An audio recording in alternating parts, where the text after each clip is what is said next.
നമസ്കാരം. National broadcasting news India Gulf റൗണ്ടപ്പിലേക്ക് സ്വാഗതം. GCC യൂറോപ്യൻ യൂണിയൻ ബന്ധം വിപുലീകരിക്കാൻ തീരുമാനം.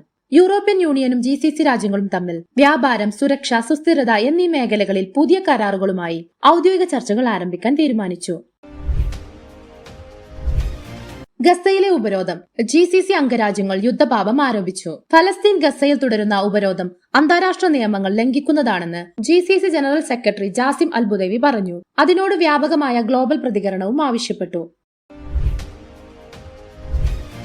സൗദിയിൽ $426 ദശലക്ഷം വിമാനത്താവള വികസനം. കിങ് ഫഹദ് അന്താരാഷ്ട്ര വിമാനത്താവളത്തിന്റെ വികസനത്തിനായി 77 പുതിയ പദ്ധതികൾ പ്രഖ്യാപിച്ചു. പദ്ധതി 2030 നേട്ടങ്ങൾ ലക്ഷ്യമിടുന്നു.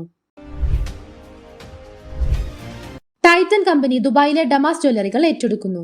ഇന്ത്യൻ കമ്പനിയായ ടൈറ്റൻ ദുബായിലെ പ്രശസ്ത ആഭരണ ശൃംഖലയായ ഡമാസിൽ 67% ഓഹരി വാങ്ങാൻ $283 ദശലക്ഷം കരാർ പ്രഖ്യാപിച്ചു. ഗൾഫ് രാജ്യങ്ങളിൽ ആരോഗ്യ പാരമ്പര്യ ഭക്ഷണ പദ്ധതികൾക്ക് ജനപ്രീതി.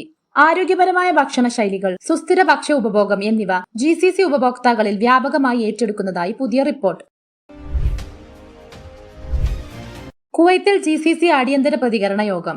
പ്രകൃതി ദുരന്തങ്ങളും ആണവ അപകട സാധ്യതകളും മുൻനിർത്തി GCC അടിയന്തര അവസ്ഥാ പരിശീലന യോഗം കുവൈത്തിൽ നടന്നു.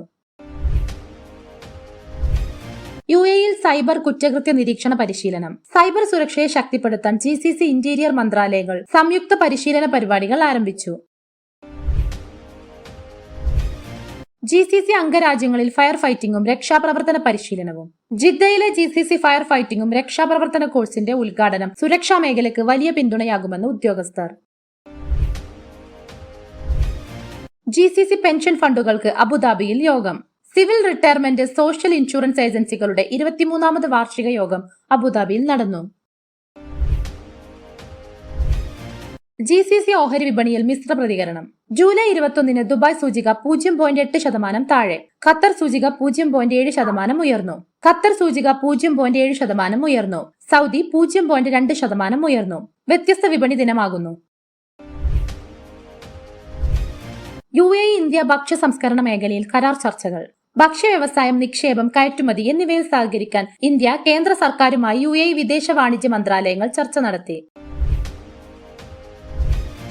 GCC ക്രൈം അനലൈസിസ് പരിശീലന പരിപാടികൾ ആരംഭിച്ചു.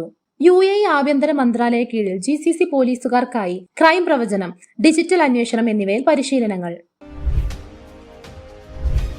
ഒമാനിൽ പരിസ്ഥിതി സംരക്ഷണത്തിന് പുതിയ നിയമങ്ങൾ. ഒമാൻ പരിസ്ഥിതി മന്ത്രാലയം വ്യാവസായിക മാലിന്യ നിയന്ത്രണത്തിലും ജലസംരക്ഷണത്തിനുമുള്ള നിയമം പരിഷ്കരിച്ചു. കൂടുതൽ വാർത്തകൾക്കായി നാഷണൽ ബ്രോഡ്കാസ്റ്റിംഗ് ന്യൂസ് ഇന്ത്യ